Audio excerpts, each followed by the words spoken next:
शेतकरी बंधूंनो, नमस्कार. मी डॉक्टर महेंद्र मोटे, सहाय्यक प्राध्यापक, महात्मा फुले कृषी विद्यापीठ राऊरी. आज आपण जनावरांसाठी द्विदल वर्गातील चारा पिके याविषयी माहिती घेऊया. सर्वप्रथम आपण जनावरांना कोणता चारा दिला पाहिजे याविषयी जरा बघूयात.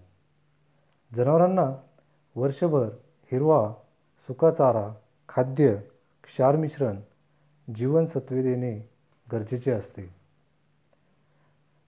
जनावरांना किती चारा द्यावा हे बघूयात. लहान वासरे, कालवडी, गाभण जनावरे, दुधातील जनावरे, भाकड जनावरे यांची चाऱ्याची गरज वेगवेगळी असते. चारा आणि खुराक यांचे आहारातील प्रमाण 2/3 चारा आणि 1/3 खाद्य असे असावे.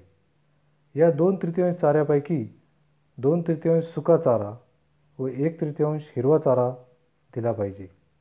चारा पिकांमध्ये एकदल तसेच द्विदल प्रकारातील विविध चारा पिकांचा, झाडाझुडपांचा, गवतांचा समावेश होतो.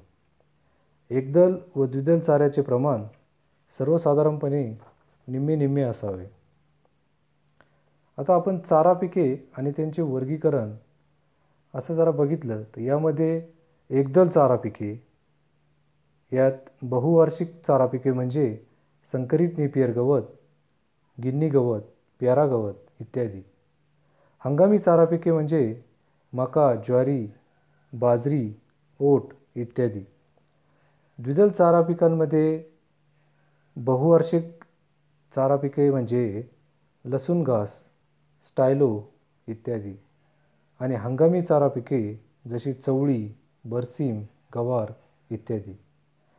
तसेच शेवरी, अंजन, पिंपळ, बोर, बेल, सुबाबळ, गिरीपुष्प, खैर, कांचन, दशरथ इत्यादी झाडांचा पाला देखील जनावरांना चारा म्हणून देता येतो. गवतामध्ये डोंगरी गवत, Dinanath, marvel, Sudan, Napier, guinea, प्यारा, रोड्स इत्यादीचा समावेश होतो. आता आपण द्विदल वर्गातील महत्त्वाच्या चारा पिकांबद्दल माहिती घेऊयात.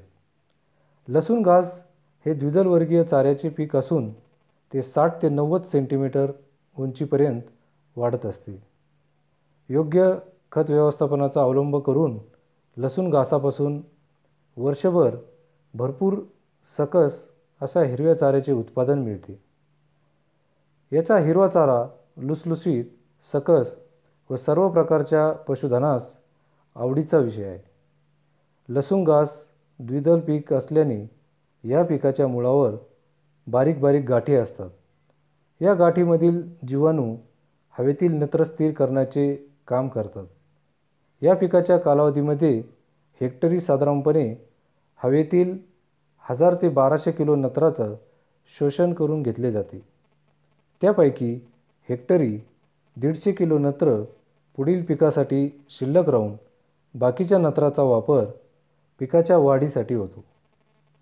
पौष्टिकतेचा विचार करता लसूण घासाच्या चाऱ्यात शुष्कांवर आधारित प्रथिने 21 ते 22%, स्निग्ध पदार्थ 2.3%, खनिजे 10.99%, काष्टमय तंतू 30.13% व कर्बोदके पिष्टमय पदार्थ 36.62% असतात.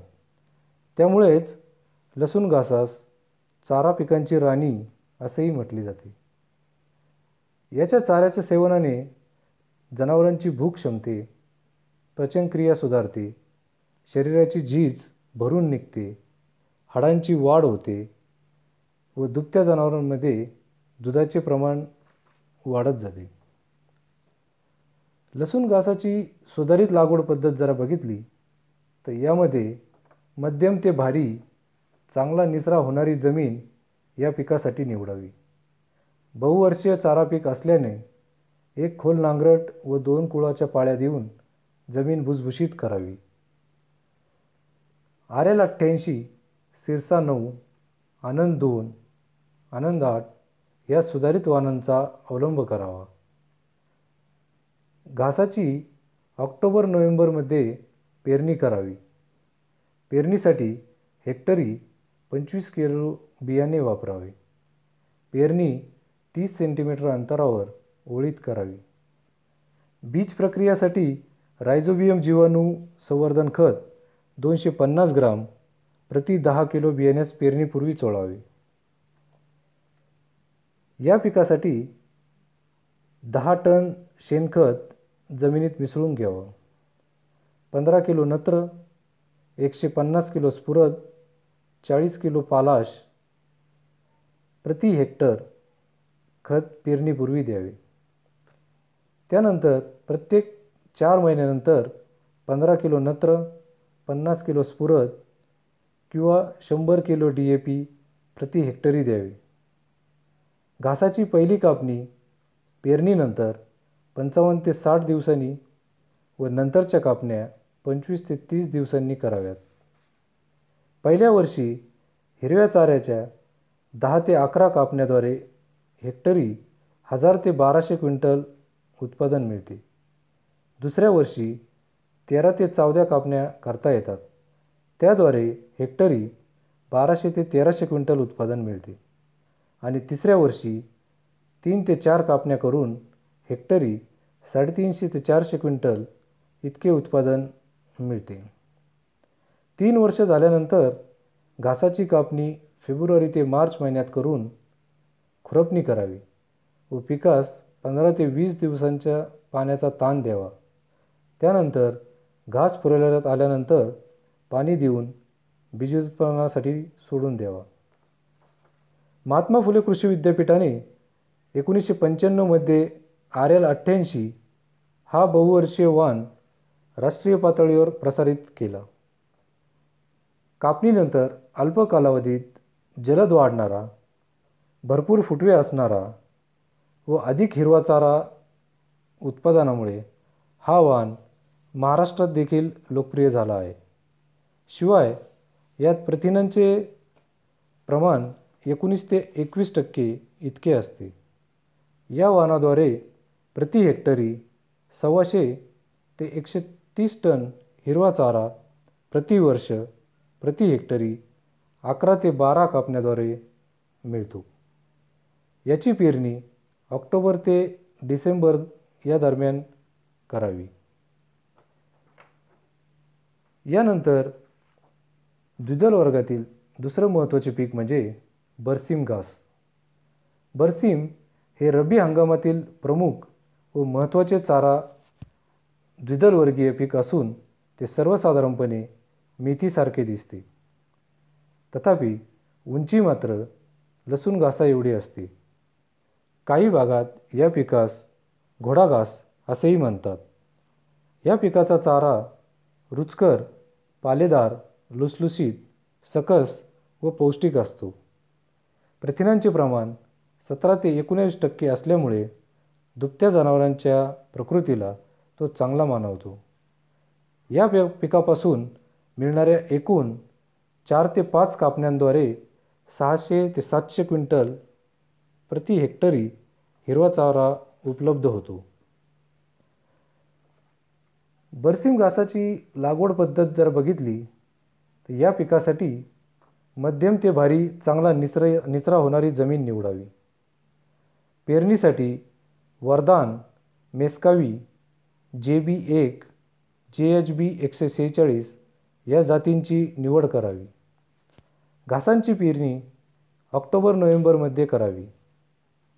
यासाठी 30 किलो प्रति हेक्टर इतके बियाणे वापरावे. बियाणे 2 ते 2.5 सेंटीमीटर खोलीवर ओलीत पेरावे. बीज प्रक्रिया करण्यासाठी बियाण्यास रायझोबियम जीवाणू संवर्धन खत 250 ग्राम प्रति 10 किलो बियाण्यास पेरणीपूर्वी चोळावे. या पिकासाठी खतांच्या मात्रा देताना 5 टन चांगलं कुजलेलं शेणखत पेरणी अगोदर द्यावे. त्यानंतर पेरणीपूर्वी रासायनिक खतांच्या मात्रा 20 किलो नत्र, 80 किलो स्फुरद, 40 किलो पालाश या प्रमाणात द्याव्यात. बरसीम घासाची पहिली कापणी पेरणीनंतर 45 ते 50 दिवसांनी व नंतरच्या 3-4 कापण्या 20 ते 25 दिवसांनी कराव्यात. हिरव्या चाऱ्याच्या 4 ते 5 कापण्याद्वारे हेक्टरी 600 ते 800 क्विंटल उत्पादन मिळते. त्यानंतर दुसरं महत्त्वाचं पीक म्हणजे स्टायलो. स्टायलोची वैशिष्ट्ये जरा बघितली तर सकस हिरवा चारा, बीजोत्पादनास सुलभ, लवकर प्रस्थापित होणारे, कुरण विकासासाठी योग्य गवत, प्रथिनांचे प्रमाण यामध्ये 13.63% इतके आहे. स्टायलो पिकाचा कालावधी जरा बघितला तर हे एक बहुवार्षिक पीक आहे. याची पहिली कापणी पीक 70 ते 75 दिवसांचं झाल्यानंतर करावी. दुसरी कापणी 65 ते 70 दिवसांनंतर करावी. स्टायलोपासून हेक्टरी उत्पादन 250 ते 300 क्विंटल इतकं मिळतं. स्टायलो हे द्विदल वर्गातील चारा पीक असून त्याद्वारे जनावरांना मुबलक व पौष्टिक चारा मिळतो. महाराष्ट्रात कमी पावसाच्या प्रदेशात हलक्या व उथळ चराऊ माळरानात स्टायलो लागवडीची शिफारस करण्यात आली आहे. बरकड अशा जमिनीसाठी स्टायलो गवत हे वरदान आहे. अशा जमिनींमध्ये ओलावा धरून ठेवण्याची क्षमता नसते. त्यामुळे अशा जमिनी स्टायलो लागवडीसाठी काही काळ वापरल्यास त्यांचा पोत सुधारतो. स्टायलोमुळे अशा जमिनीची उत्तरोत्तर सुधारणा होत राहते. जमिनीत सेंद्रिय पदार्थाचे प्रमाण वाढत जाते. याशिवाय चढ उताराच्या जमिनीची धूप थांबण्यास मदत होते. स्टायलो पिकाची सुधारित लागवड पद्धत जर बघितली तर स्टायलोच्या पेरणीसाठी फुले क्रांती या सुधारित वाणाचा अवलंब करावा. स्टायलोची पेरणी जून ते ऑगस्ट दरम्यान करावी. या पिकाची पेरणी पद्धत थोडी वेगळी आहे. 30 सेंटीमीटर अंतरावर ओळीत बी टाकून पेरणी करावी. बियाणे मातीने झाकू नये. पेरणीकरिता 10 ते 12 किलो बियाणे हेक्टरी वापरावे. पिकासाठी हेक्टरी 32 ते 48 किलो स्फुरद पेरणीपूर्वी द्यावे व प्रत्येक कापणीनंतर किंवा प्रत्येक वर्षी जुलै ते ऑगस्ट महिन्यात 48 किलो स्फुरद इतकी खताची मात्रा द्यावी. स्टायलोचे हिरव्या चाऱ्याचे उत्पादन 300 ते 350 क्विंटल इतके मिळते. राऊरी विद्यापीठाने सन 2005 मध्ये फुले क्रांती हा सुधारित वाण विकसित केला असून शेतकरी बांधवांनी या जातीचे बियाणे वापरावे. फुले क्रांती या वाणापासून कोरडवाहू लागवडीद्वारे एका वर्षात 2 कापण्या मिळतात व त्यापासून प्रतिवर्ष सरासरी 250 ते 300 क्विंटल हिरव्या चाऱ्याचे व 100 ते 125 क्विंटल वाळलेल्या चाऱ्याचे उत्पादन मिळते. हा चारा अधिक पौष्टिक व पाचक असून त्यात प्रथिनांचे प्रमाण 13.63% इतके आहे. हेक्टरी 12 ते 15 किलो बियाणे फुकून पेरणी करावी किंवा 10 ते 12 किलो बियाणे 2 ओळीतील अंतर 30 सेंटीमीटर ठेवून ओळीत बी टाकून पेरणी करावी. ती साधारणपणे 1 सेंटीमीटर खोलीवर ओळीत टाकावी. त्यापेक्षा जास्त खोल बी पेरल्यास उगवण चांगली होत नाही. बी टाकल्यानंतर ते मातीने झाकू नये. बियाणे झाकल्यास उगवण कमी होते. पीक वाढीला लागल्यानंतर बी पडून त्याच रानात ते दरवर्षी आपोआप उगवत राहते. त्यानंतरचं पीक म्हणजे दशरथ गवत. दशरथ गवताची वैशिष्ट्य म्हणजे शेळ्या मेंढ्यांसाठी द्विदल वर्गातील हे एक उत्तम चारा पीक आहे. यामध्ये प्रथिनांचे प्रमाण 13 ते 14% इतके आहे. दशरथ गवताचा कालावधी जर बघितला तर हे एक बहुवार्षिक पीक आहे. या पिकापासून प्रतिवर्षी 2 ते 3 कापण्या घेता येतात. याचं हेक्टरी उत्पादन जर आपण बघितलं तर यामध्ये 550 ते 600 क्विंटल इतकं उत्पन्न हेक्टरी मिळतं. तर मित्रांनो, आज आपण द्विदल वर्गातील काही महत्त्वाच्या चारा पिकांविषयी माहिती घेतली. शेतकरी बंधूंनी एकदल चारा पिकांसोबतच द्विदल वर्गातील चारा पिकाचं नियोजन करावं, जेणेकरून आपल्या जनावरांचं उत्पादन आपल्याला चांगला मिळेल व आपल्या व्यवसायात वाढ होईल. धन्यवाद.